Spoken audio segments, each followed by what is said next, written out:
To show you how to share a student screen on a Chromebook. So I'm on my teacher page and I'm actually going to log in to the Zoom link that the teacher has provided. I can see at the bottom of my screen my Zoom extension has opened and is now on my dock. If I hold my Alt key down on my keyboard and I click on that Zoom extension, I can pin that extension so it remains on my dock at all times.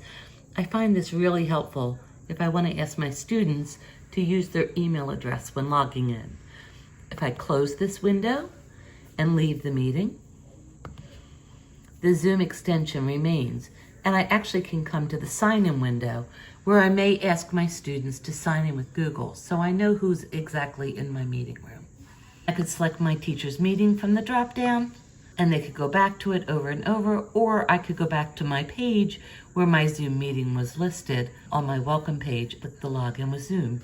And we're waiting for my host to let me in. So I'm coming over here to my laptop page, and I will admit that student. We can now see my student has joined the meeting room. If I want to share my screen with Chris, when I move my cursor down to the bottom of my page, I see share screen. I have to make sure my participants are allowed to share.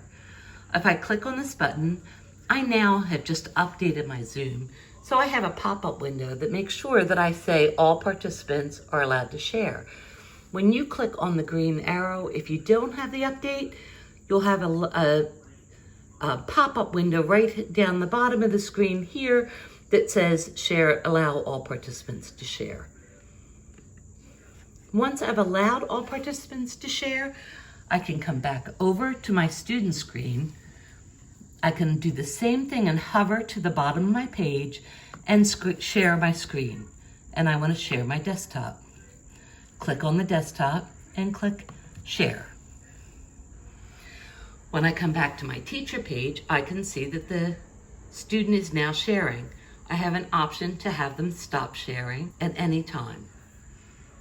On my student screen, I could change to a different tab. And here is their PowerPoint that they might want to share. I can see that PowerPoint is now visible on my teacher screen. If I want my student to stop sharing, they can click stop sharing.